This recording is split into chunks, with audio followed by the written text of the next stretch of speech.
거룩하신 주님의 이름으로 여러분께 이 말씀을 드립니다. 오늘은 가치관으로 좀 시작해 보겠습니다. 가치관. 쉽게 말하면 가치에 대한 관점을 가치관이라고 그렇게 말하죠. 좀 더 풀어서 설명하면 인간이 자기를 포함한 세계나 그 속의 사상에 대해서 가지는 평가의 근본적인 태도를 가치관이라고 그렇게 말합니다. 이 가치관에 따라서 삶의 방식과 목표가 다르게 나타나죠. 여기 여러분들이 계신데 각각의 가치관에 따라서 삶의 방식과 목표가 달라집니다. 자신의 성공 또는 안정, 자유, 타인과의 조화 등의 높은 가치를 둘 수 있고 그 각각의 가치에 따라서 삶의 방식, 목표가 달라지죠. 제가 부사역자 시절에 청년들을 담당하고 청소년을 담당할 때 가치관 게임이라는 것을 많이 했습니다. 가치관 게임.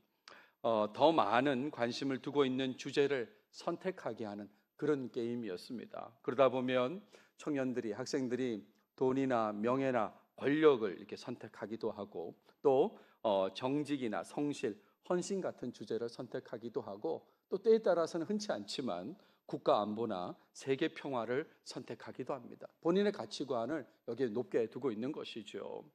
요즘은 어떻게 하나 봤더니 요즘은 밸런스 게임으로 진행하더라고요. 가치관 게임을 밸런스 게임으로 해요. 예를 들면 비난받더라도 정의롭지만 인기 없는 명분을 지지하는 것, 또는 조용히 좋은 사람으로 남기 위해 침묵하는 것, 이 둘 중에 어떤 걸 선택하겠느냐.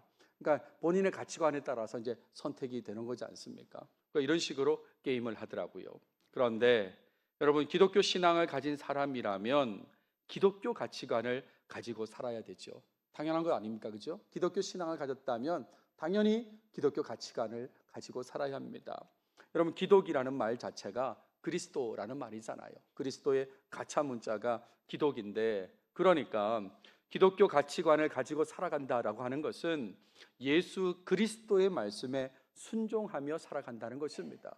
기독교 가치관으로 산다는 건 그리스도의 말씀대로 살아간다, 그 말이다, 이런 말이에요. 부분적으로 선택하는 말씀이 아니라 이건 내가 실천하기 어렵겠다, 이거는 할 수 있겠다, 이렇게 가려가면서 부분적으로 선택하는 말씀이 아니라 모든 말씀, 그리스도가 주신 모든 말씀에 순종한다는 것이 이 기독교 가치관으로 산다는 것입니다. 권위 있게 가르치시는 예수님을 강조하는 이 마태복음은 산상강화를 통해서 많은 예수님의 말씀을 전달하고 있습니다. 그 가운데 율법을 완성하러 오신 분으로서 말씀하신 더 나은 의, 이것과 관련된 말씀을 계속해서 지금 살펴보고 있습니다. 6개의 반대 명제로 구성된 말씀인데 지난 시간에 2개를 살펴봤고요. 이제 오늘 나머지 4개를 살펴보도록 하겠습니다. 기독교 신앙과 함께 기독교 가치관을 가진 사람이라면 당연히 예수님의 모든 말씀에 순종하려고 해야 된다라고 했는데 꼭 순종하시길 바랍니다. 순종하기 어려운 말씀처럼 느껴진다고 해도 예수님을 삶의 주인과 구원자로 믿는 사람이라면, 그렇다면 적극적인 태도를 가져야 되는 거죠. 당연히 내가 순종해야지 하는 그런 적극적인 태도를 가져야 되는 것입니다. 이런 마음으로 오늘 5장 31절부터 48절까지 본문을 다뤄보겠습니다. 자, 본문을 보시면 율법에 대해 긍정적인 입장을 보이신 예수님께서는 더 나은 의를 요구하셨습니다. 우리가 지난 시간에 본 내용입니다. 기억나시죠? 17절에서 내가 율법이나 선지자를 폐하러 온 줄로 생각하지 말라. 폐하러 온 것이 아니요 완전하게 하려 함이라 라고 말씀하셨습니다. 그리고 이렇게도 말씀하셨습니다. 내가 너희에게 이르노니 너희 의가 서기관과 바리새인보다 더 낫지 못하면 결코 천국에 들어가지 못하리라. 종교 지도자들의 의보다 더 나아야 된다라고 말씀하셨다, 이런 말이죠. 그래서 언급한 반대 명제 6개 중에 살인과 간음에 대한 말씀을 지난 시간에 살펴보았습니다. 화내고 미워하고 상대를 비난하는 것, 그것이 바로 살인하는 것이다 라고 했죠. 겉모습으로 진짜 실제로 사람을 죽여서 살인이 아니라 누군가를 미워하고 화내고 그리고 상대를 비난하는 것, 그게 곧 살인하는 것이다, 이런 말입니다. 또 이성에 대해서 음욕을 품는 것, 그것도 곧 간음하는 것이라고 예수님께서 말씀하셨습니다. 겉모습만 율법을 지키는 것이 아니라 마음과 생각으로 더 나은 의를 추구해야 된다. 정말 이 본질에 충실한 그런 실천을 해야 된다라고 예수님께서 말씀하셨다 이런 말이죠. 이제 그것에 이어지는 네 가지를 볼 텐데요. 세 번째로 언급한 것이 바로 이혼과 관련된 내용입니다. 신명기 24장의 말씀으로 말씀하셨는데 이렇게 시작합니다. 누구든지 아내를 버리려거든 이혼 증서를 줄 것이라 라고 그렇게 말씀했습니다.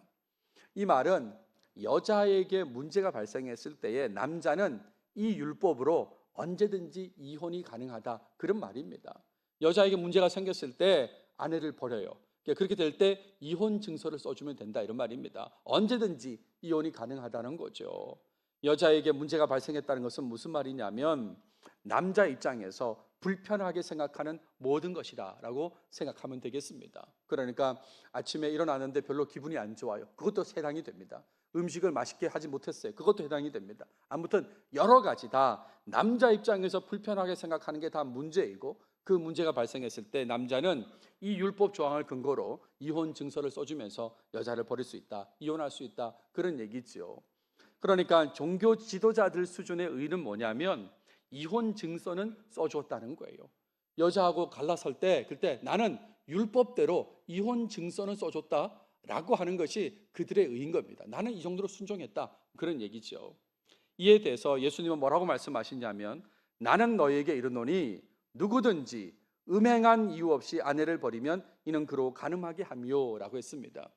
음행한 이유 없이 아내를 버리면 안 된다라고 그렇게 말씀하는 거죠. 그렇게 되면 그 여성은 만약에 다른 사람과 결혼하게 될 때 간음하게 되는 것이고, 누구든지 그 버림받은 여자에게 장가드는 자도 간음하게 된다라고 그렇게 얘기했습니다.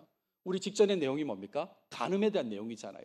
그 간음을 다시 이어서 예수님 말씀하시는데, 지금 함부로 여성을 버리게 되면, 이혼하게 되면 그러면 계속해서 그 사회 속에서 간음이 계속 넘쳐나게 된다 그 말씀인 겁니다. 함부로 이혼 증서를 쓰면 안 된다는 그 말씀을 하고 있는 것이죠. 율법의 본질인 이웃사랑에 충실한 더 나은 의를 지금 예수님께서는 말씀하고 계신 것입니다. 여성을 함부로 대하면서 음행 이외의 이유로 이혼 증서를 쓰고 그 결과로 재혼에 따른 간음이 증가되도록 하는 그것을 멈추라고 지금 말씀하고 있는 것입니다. 여러분 마태복음을 보시면 예수님께서는 이혼에 대해서 19장에서 한 번 더 언급하십니다. 앞으로 또 보게 되겠습니다만 이렇게 말씀하시죠. 그런즉 이제 둘이 아니요 한 몸이니라고 그렇게 말씀하셨습니다. 무슨 말입니까? 한 몸이니까 갈라설 수 없다 그런 얘기인 것입니다. 어떻게 한 몸을 쪼개냐 이런 얘기죠. 근데 조건은 달았습니다. 음행 이외에입니다. 음행한 것은 다르게 평가하는 것이고요, 그 외에는 가를 수가 없다고 그렇게 말씀하고 있는 것이죠. 겉으로 드러난 모습, 이혼 증서를 쓰는 모습, 그 모습이 아니라 나 이혼 증서는 써줬어 라고 하는, 나 말씀대로 했어, 그게 아니라 상대와 공동체 유익을 구하면서 그 여성의 유익을 구하고 그 여성 때문에 또 다른 사람이 간음할 수 있잖아요. 그러니까 공동체 유익을 구하면서 하나님의 뜻을 존중해야 된다는 거, 그게 더 나은 의라고 예수님께서 말씀하고 계신 것입니다. 그리고 이어진 네 번째는 맹세와 관련된 것인데, 레위기 19장 말씀을 먼저 시작하시죠. 또 옛사람에게 말한 바 헛맹세를 하지 말고 거짓 맹세를 하지 말라, 이 레위기 19장 말씀을 인용하십니다. 그리고 내 맹세한 것을 주께 지키라 하였다는 것을 너희가 들었으나, 맹세한 것을 지켜야 된다는 것은 민수기와 신명기 말씀인데 그걸 같이 이렇게 합쳐서 인용을 하셨습니다. 근데 이 말씀을 하신 이유는 뭐냐면 그 당시 상황이 지키지 않을 거짓 맹세를 하고 살아가는 사람들이 많았던 것이에요.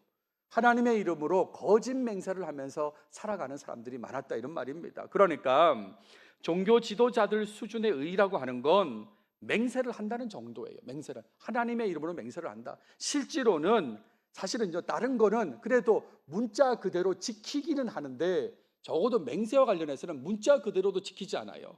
문자는 뭐라고 되어 있습니까? 내 맹세한 것을 주께 지키라 그랬지 않습니까?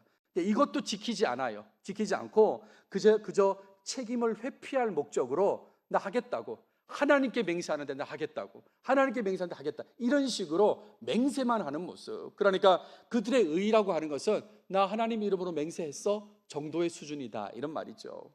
이에 대해서 예수님께서는 이렇게 말씀하십니다. 나는 너희에게 이르노니 도무지 어떻게 해요? 맹세하지 말라 그랬습니다. 맹세하지 말라고. 제발 하지 마라. 맹세하지 마라. 하늘로도 하지 마라. 하나님의 보좌라고요. 땅으로도 하지 마라. 하나님의 발등상이라고요.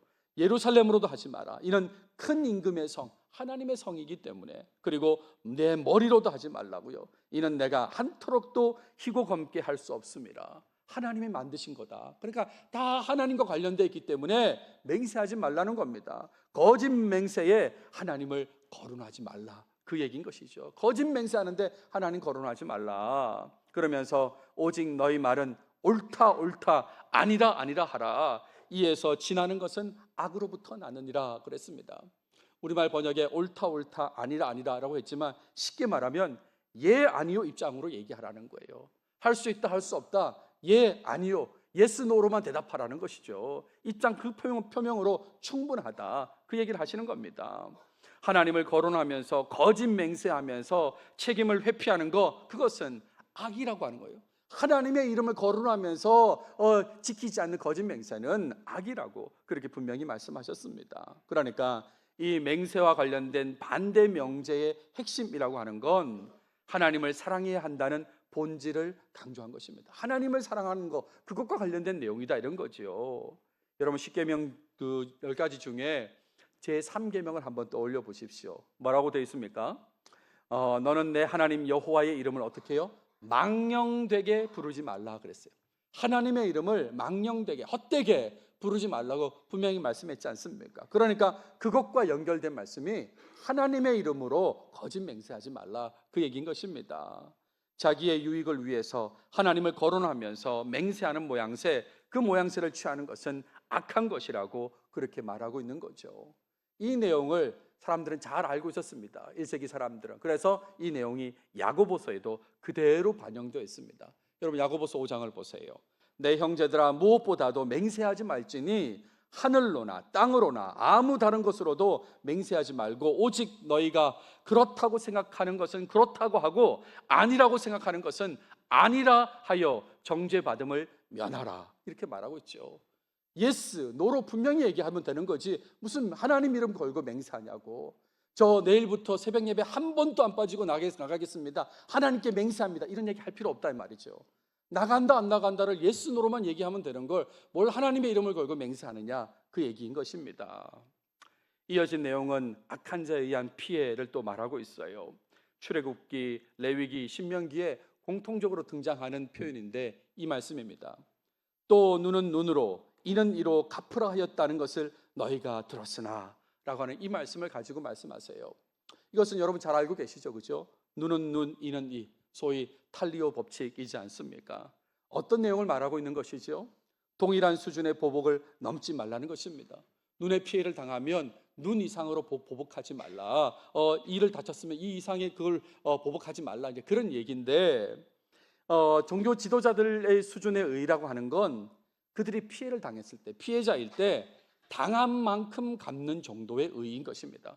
분명히 얘기했어. 눈은 눈으로 이는 이라고. 내가 이만큼 피해를 받았으니까 내가 당한 만큼 내가 말씀대로 갚을 거야 라고 하는 수준의 의가 당시 종교 지도자들의 의였다, 이런 말입니다. 근데 거기에 대해서 예수님은 뭐라고 말씀하시죠? 나는 너에게 이르노니 이 악한 자를 대적하지 말라 그랬습니다. 앞서는 맹세하지 말라고 하셨고요, 여기서는 아예 악한 자를 대적하지 말라요. 무슨 말입니까? 보복하지 말라는 것입니다. 원래 말씀은 눈은 눈, 이는 이라고 했는데 예수님께서는 아예 보복을 하지 말라고 그렇게 말씀하셨습니다. 동일한 보복을 하지 않을 뿐만 아니라 더 나아가서 피해를 더 당하라고까지 말씀을 하십니다. 누구든지 내 오른편 뺨을 치거든 왼편도 돌려대라는 거예요. 왼쪽도 맞으라는 겁니다. 또 너를 고발하여 속옷을 가지고자 하는 자에게 겉옷까지도 가지게 하라라고 이렇게 더 피해를 당하라는 거죠. 대적하지 말고 보복하지 말고 오히려 더 피해를 당하라고 그렇게 예수님께서는 말씀하시는 겁니다. 가끔 이 말씀을 가지고 좀 오해하고 오히려 좀 대적하고 대립하는 그런 말씀으로 막 이해하려는 사람들이 있어요.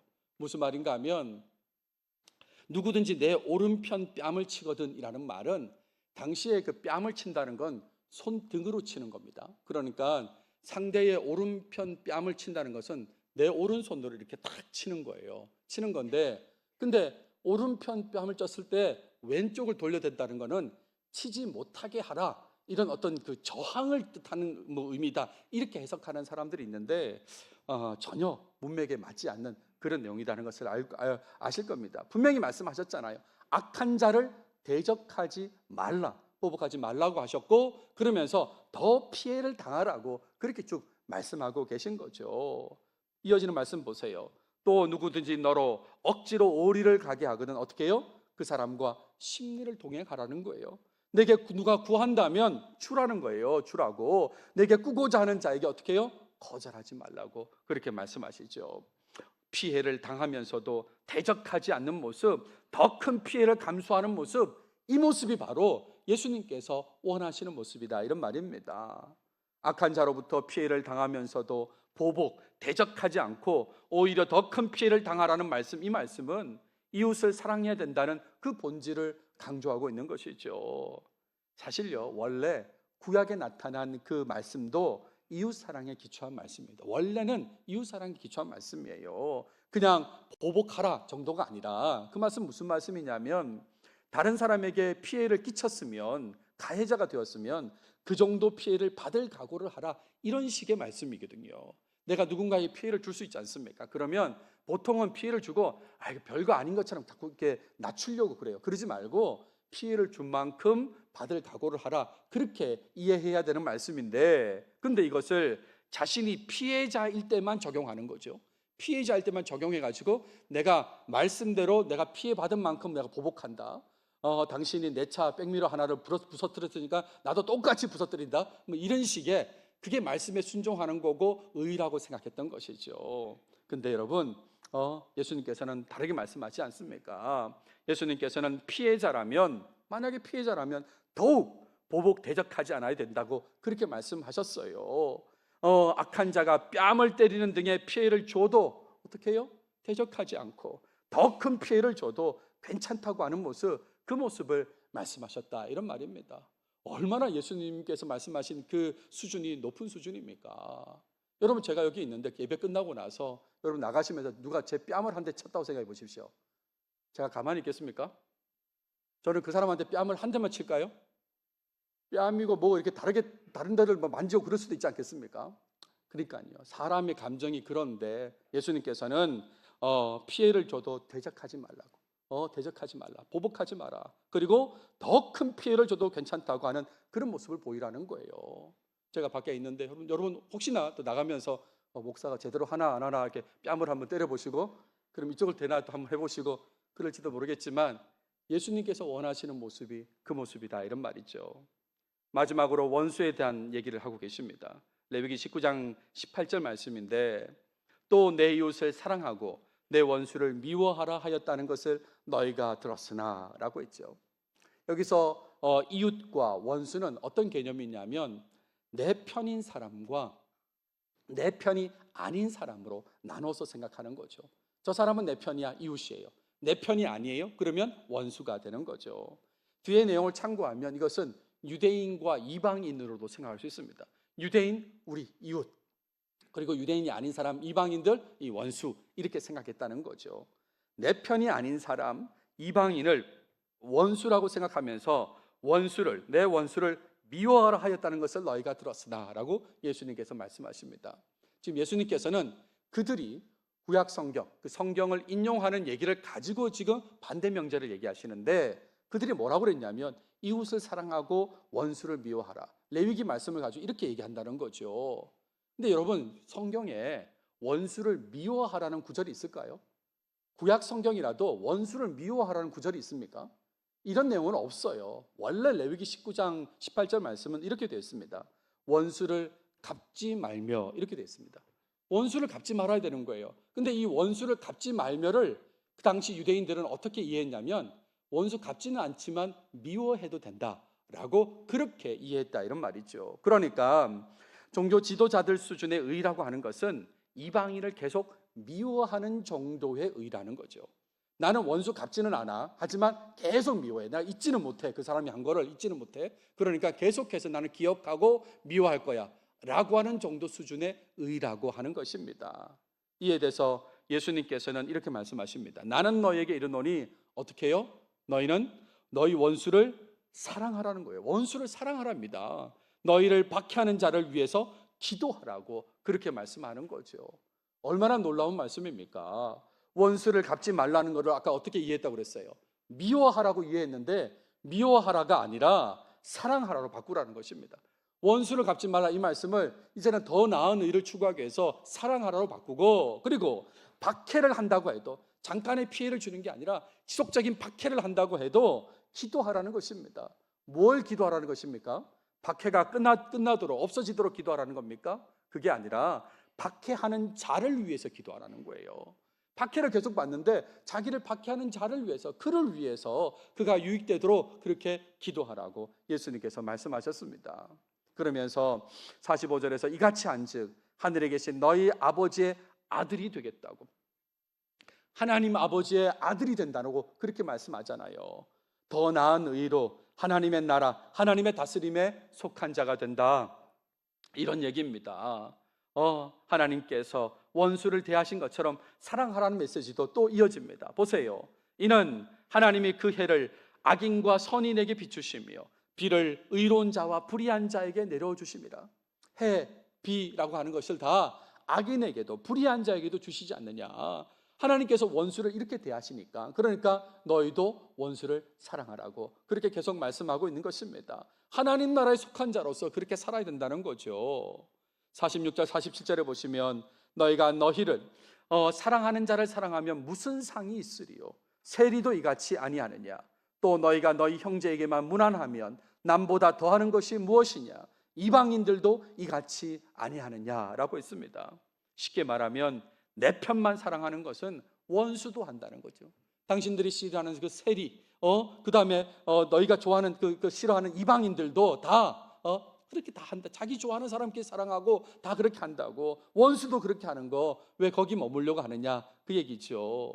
그러면서 48절에 그러므로 하늘에 계신 너희 아버지의 온전하심과 같이 너희도 온전하라 그랬습니다. 하나님의 온전하심이 온전하심이 뭡니까? 하나님의 백성뿐만 아니라 원수에게도 빛을 비추시고 비를 내리시고 사랑하시는 거잖아요. 그러니까 그런 온전함으로 너희도 온전하라, 원수를 사랑하라 라고 그렇게 말씀을 매듭짓고 있습니다. 여기까지가 오늘 본문의 내용입니다. 여러분, 오늘 본문은 율법을 완성하시려는 예수님께서 더 나은 의에 대해서 추가로 말씀하신 내용이죠. 이혼, 그리고 맹세, 악한 자에 의한 피해, 원수까지 다 다시 한번 율법의 본질을 강조하시면서 말씀을 주셨습니다. 하나님 사랑, 이웃 사랑을 제대로 실천해서 온전함을 이루라고 지금 그렇게 말씀하신 거다, 이런 말이죠. 이혼 증서를 써주고 하나님 언급하면서 맹세하고 피해 받은 만큼만 갚아주고, 그리고 원수는 미워하는 모습, 이대로는 안 된다는 거죠. 이건 안 된다는 겁니다. 이 모습에는 율법의 본질이 빠졌다는 거죠. 하나님과 이웃을 사랑한다면 하나님의 뜻을 따르고 이웃의 유익을 구하면서 음행 이외의 상황에서 이혼을 피해야 되는 거고, 하나님의 이름으로 맹세하지 않아야 되는 거고요. 더 큰 피해도 각오하고, 보복하지 않고 더 큰 피해도 각오하고, 그리고 원수도 사랑해야 된다고, 박해하는 자를 위해서 기도해야 된다고 그렇게 말씀하신다, 이런 말이죠. 앞서 지난 시간에 살펴본 살인과 간음까지 합쳐서 한번 생각할 때에 더 나은 의로 말씀하신 이 내용은 참 실천하기에 매우 어렵게 느껴지는 것이 사실이죠. 삶에 실천하기가 참 어렵다, 이렇게 느껴지는 게 사실입니다. 특히나 원수를 사랑하라는 말씀, 박해하는 자를 위해서 기도하라는 말씀, 그 말씀을 실천하기가 참 힘들지 않겠습니까? 그렇잖아요. 그렇지 않습니까? 우리는 지금 박해받는 상황이 아니니까 이런 생각이 떠올랐어요. 제가 대학생 시절에 그 당시에는 한참 유행했던 게 내적 치유였는데, 그때 내적 치유 때 강사분이 오셔가지고 메시지를 전하면서 아버지를 용서해야 된다, 이런 메시지를 했어요. 이 한국 사람들은 아버지한테 상처받은 사람들이 참 많아요. 그래가지고 그 메시지를 한 2시간 듣고 기도하는데 막 다들 울면서 아버지를 용서한다고 그렇게 기도하는데, 한 자매가 용서 못한다고 떼굴떼굴 구르는 겁니다. 하나님 너무하신다고, 너무하신다고, 나한테 어떻게 했는지 다 알면서 용서하라고 그러냐고 막 그렇게 막 몸부림치는 그런 자매가 있었거든요. 여러분, 그렇습니다. 원수를 사랑하라, 이게 참 어려운데 예수님께서 이 말씀을 하셨다. 지금 그 말씀을 드리고 있는데 그럼에도 불구하고 오늘 적용점으로 말씀드리고 싶은 것은 예수님께서 주신 더 나은 의에 대한 말씀에 최선을 다해서 순종하려고 해야 된다. 이 말씀을 드립니다. 그럼에도 불구하고 어렵지만 말씀에 순종해야 하는 것입니다. 순종하기 너무 어렵고 힘든 말씀이 있지만 기독교 신앙과 기독교 가치관을 가진 사람이라면 예수 그리스도의 말씀에 순종하려고, 한 말씀이라도 더 순종하려고 기꺼이 나서야 하는 것입니다. 이게 바로 하나님의 나라, 하나님의 다스림에 어울리는 삶이다라고 할 수 있는 거죠. 현실적으로 어려운 마음과 어려운 상황으로 인해서 주저되는 부분이 분명히 있을 것입니다. 저 말씀은 정말 현실적으로 내가 실천하기 어려운데, 순종하기 어려운데, 이렇게 주저되는 부분이 있을 수 있어요. 그렇다면 이 말씀을 주신 예수님을 의지하고 도움을 구하면서 순종의 길을 가야 되는 거죠. 어렵다면 주님께서 말씀하셨으니까 그 주님께 어려움을 얘기하는 거죠. 주님, 내가 참 힘듭니다. 근데도 요구하셨으니 내가 이 말씀을 순종할 수 있도록 힘을 달라고, 이끌어 달라고 도움을 청하면서 순종의 길을 가야 되는 것입니다.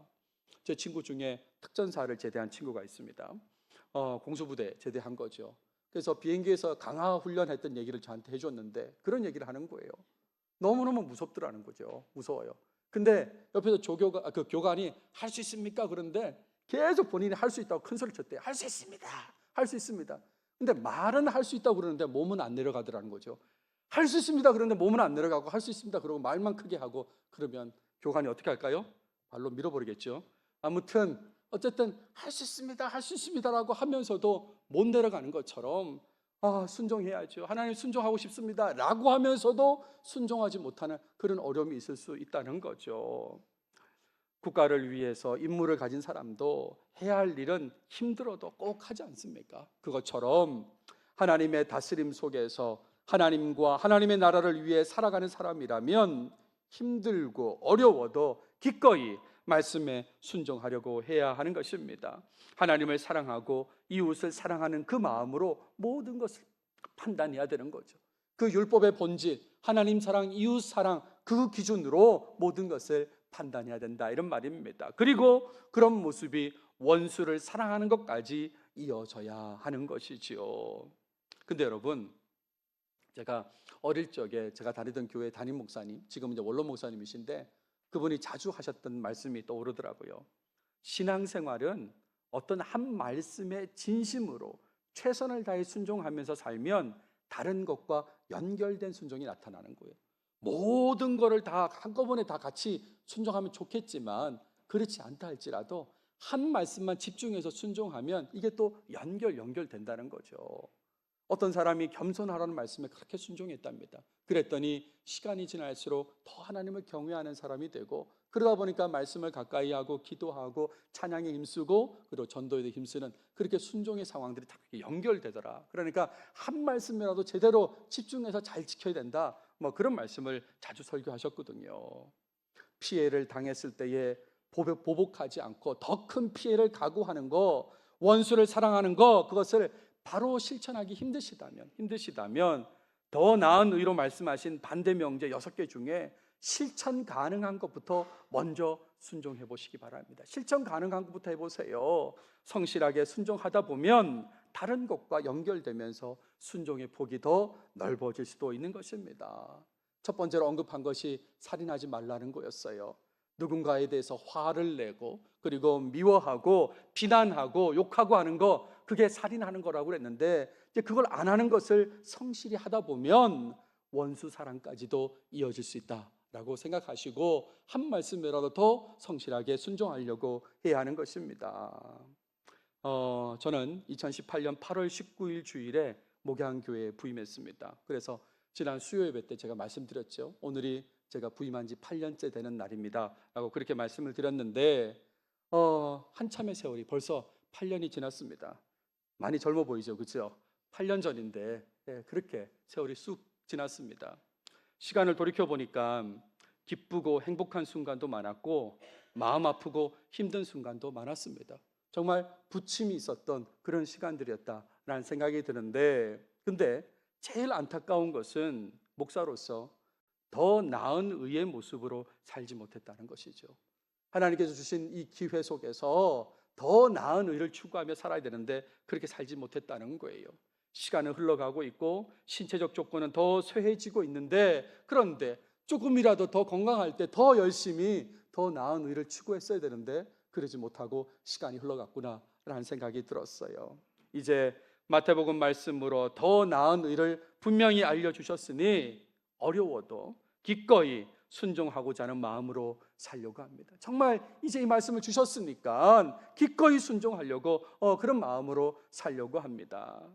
목회의 종점이, 저의 목회의 종점이, 인생의 종점이 어디인지 언제인지 알 수는 없지요. 하지만 우리 주인께서, 하나님께서 기회 주실 때에 하루라도 더 주인의 다스림에 합당한, 하나님의 다스림에 합당한 더 나은 의를 추구하며 살고자 합니다. 정말 그렇게 살아야 되겠다는 생각을 거듭하게 되는데, 여러분 모두 같이 이 길을 걸어갔으면 좋겠습니다.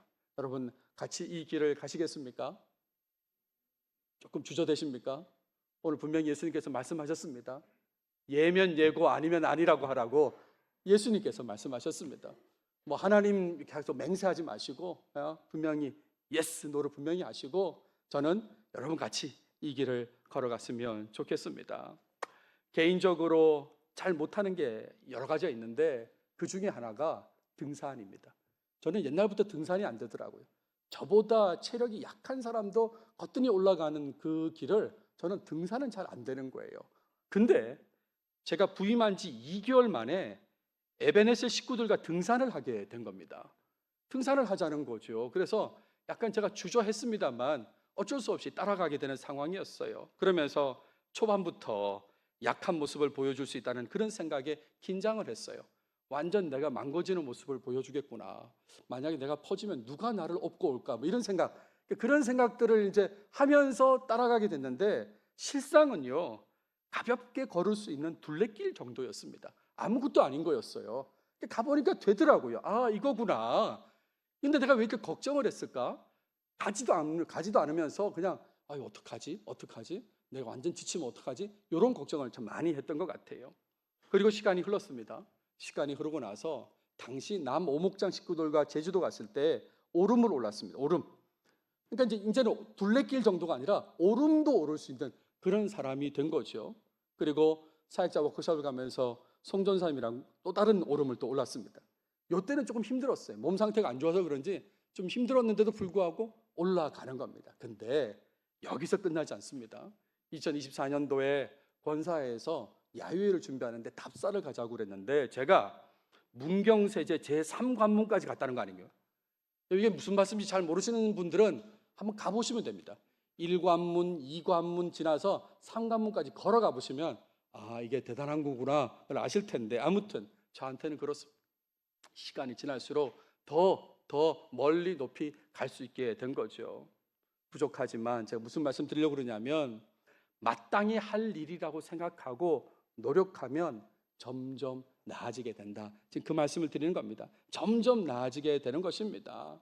더 나은 일을 추구하는 일, 그 일에 겸손히 예수님의 도우심을 구하면서 하나님 사랑과 이웃 사랑의 본질을 잘 실천하시길 바랍니다. 처음부터 바로 원수 사랑으로 갈 수는 없어도 그래도 조금씩 노력하고 순종하다 보면 그러면 그 길로 가게 된다, 이런 말입니다.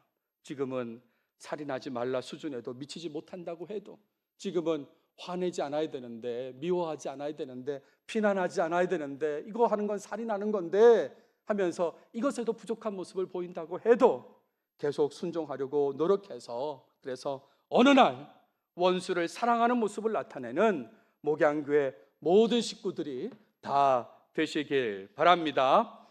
기도하겠습니다. 하나님 감사합니다.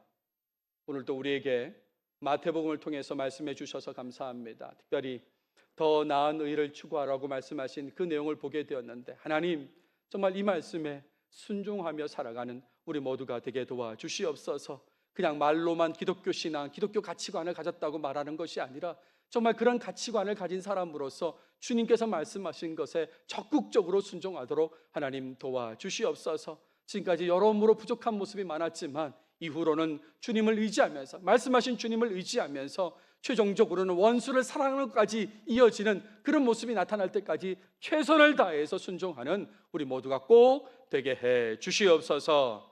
이 모든 말씀 예수님의 이름으로 기도드렸습니다. 아멘.